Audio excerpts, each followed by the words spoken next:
to this new threat, which is far scarier in my opinion. It's something that's not only sentient, but I would argue even smarter than us, which is why you get him to sort of manipulate characters. And you see flashes of this in Prometheus, of course, when he, spoiler alert, I guess I'll say, sort of impregnates the one guy with the, he slips that specimen into his drink, because he is playing God, right? He wants to see what happens when humans and this specimen come to be. So I don't know. I just think as sort of wayward as the movie is, I think I prefer Prometheus. That might be the hot take here. But in Alien Covenant, yeah, I think David's a wonderful villain. I think he's fantastic. It's a mean ending too, and that took some guts, that's a right? Great point. That's a great point. Those movies are very cruel. They're bleak. They're incredibly bleak. Nobody really gets out. Well, I don't want to say nobody. The endings are bleak. I'll leave it at that. Yeah, I dig it. That's a good pick, and I would like to see further adventures of David. I love that character.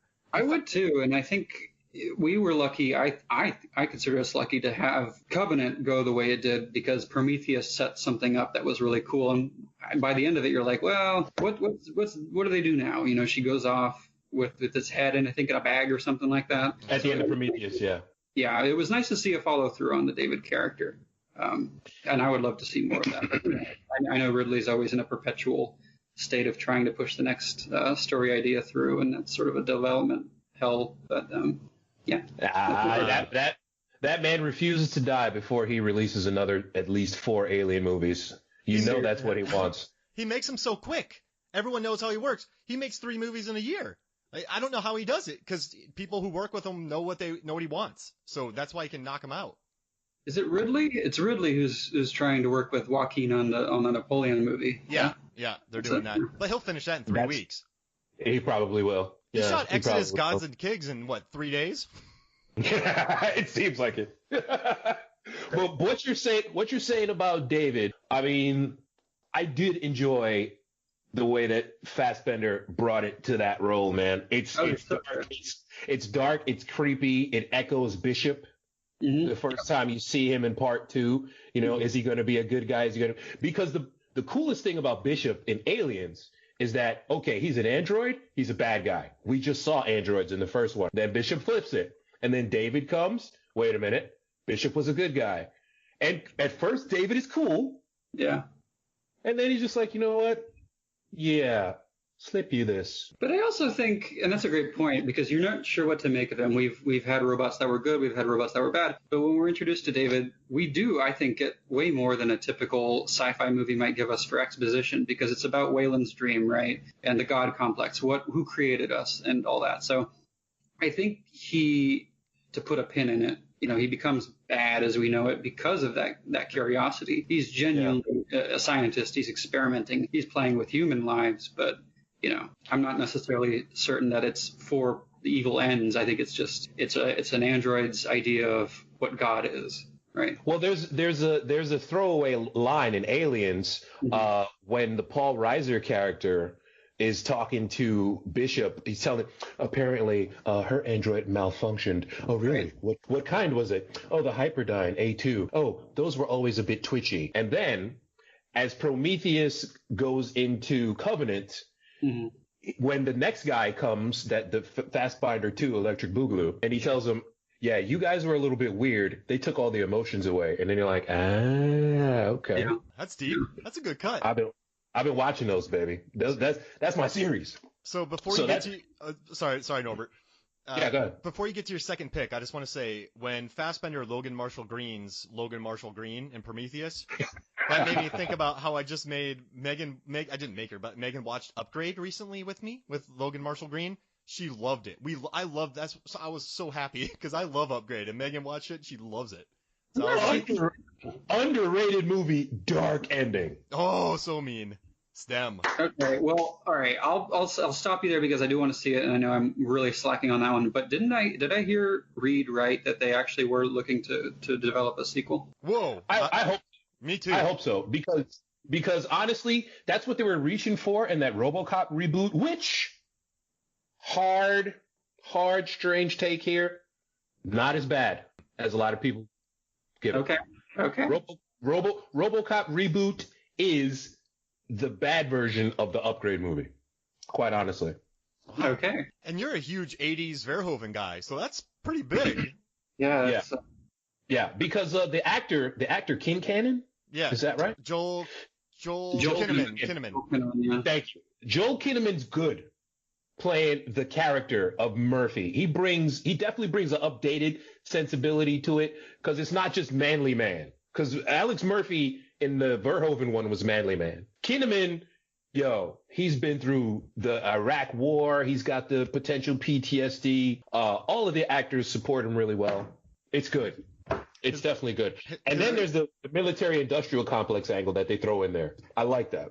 And his barbecue rib eating in Suicide Squad was second to none. I just have to say. I was waiting for something like that.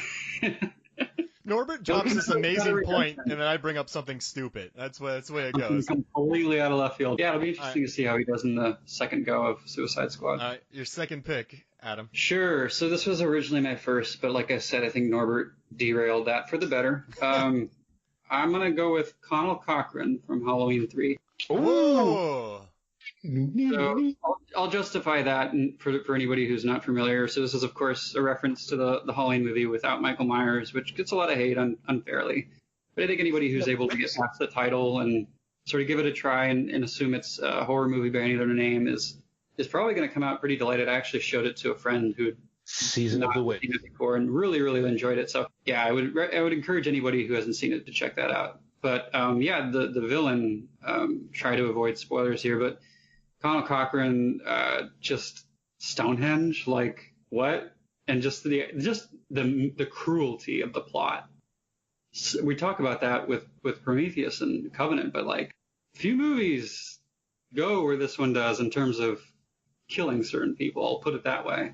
So that one puts him at 2 for me. I just think he's a wonderful and wonderfully acted role too. There's child death in that movie.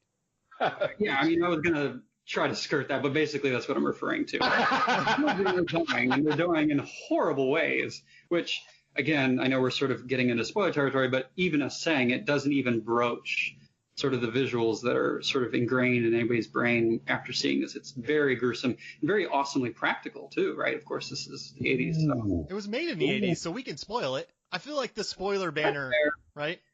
Yeah, I mean, if the movie's 40 years old, yeah.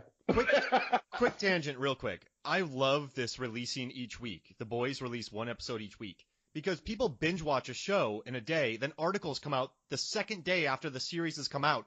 Could you believe that ending? And you're like, well, no, I haven't even gotten to it. Yeah, you're a jerk. Give me go to the weekly releasing. That gives me something to look forward to, and I don't get articles the next day. All right, sorry. Agreed. All right, sorry. I love it. Listen, to your credit, Mark, you've taken this really emotionally. There was child murder. You were taken aback by that, brother.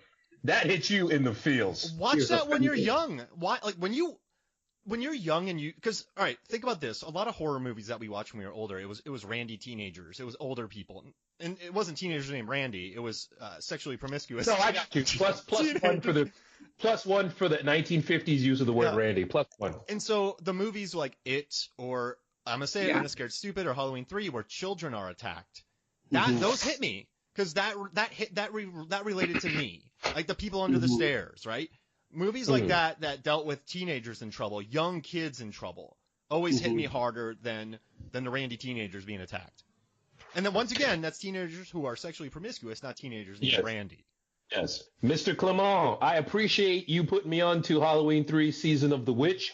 This used to come on WPIX Channel 11 in New York basically every weekend. Really? Halloween 3 Season of the Witch. And I would just avoid it because you would see those kids in the dark walking in line. And I was like, no, you know what? Because this is the 80s, a.k.a. the time of stranger danger. Come with me in my van, the very special episode of Different Strokes. So when I saw those little kids walking into the cornfield, growing up in Queens, again, we don't walk into cornfields. You know what I'm saying? When you saw those, I'm curious, did you know even then that this was not inclusive of Michael Myers? Or did you know right pretty quickly that this was... I did not know that this one did not have Michael Myers. I would just see the commercials and I would just see the marching kids. I should have assumed that the fact that they showed no image of Michael Myers whatsoever, that it didn't have Michael Myers in it. But I'm seeing that it's the old man from RoboCop versus That's the right. cop What? I Night of the dropped the Creeps. ball on that segue. I'm sorry. Versus the cop from Night of the Creeps.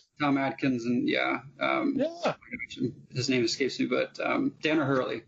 Yeah. Yeah, he totally was in RoboCop. Completely blanked on that. Okay, so writing this down. Okay, you got David Covenant and Conal Cochran. That name is dark, man. They killed kids. Mark's not gonna let that up. What? Just get past the child murder, okay? Get past it. Okay.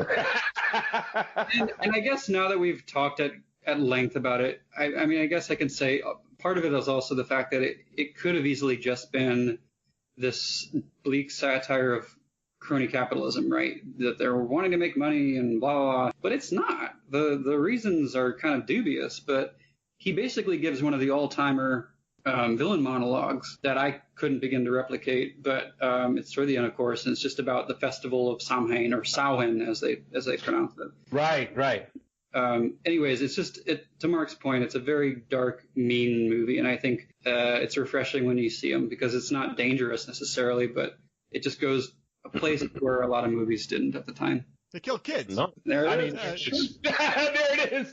Jinx.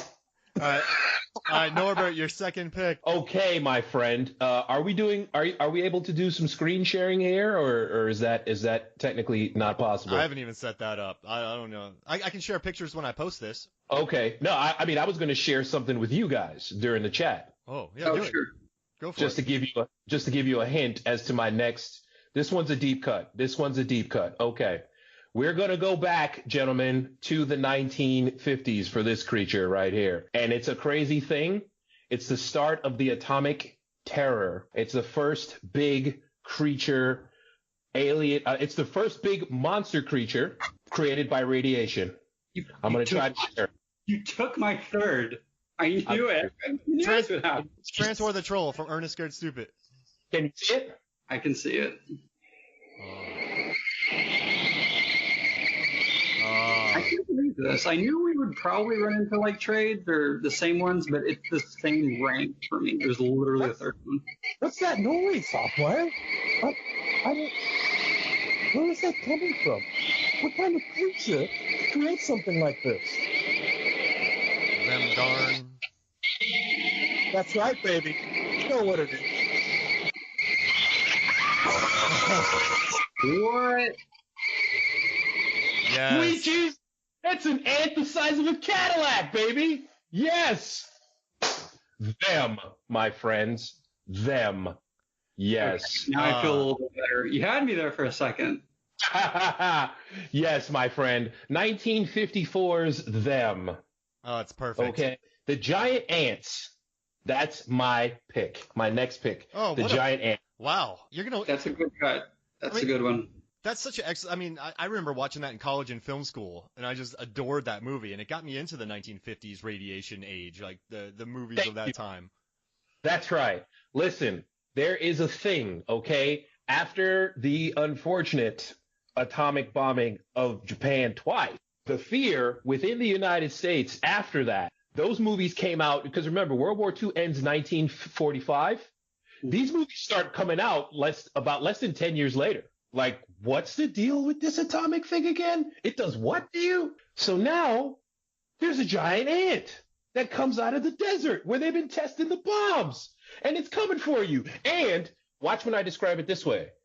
They find a little girl who is silent and catatonic after some horrific traumatic event has killed everyone around her.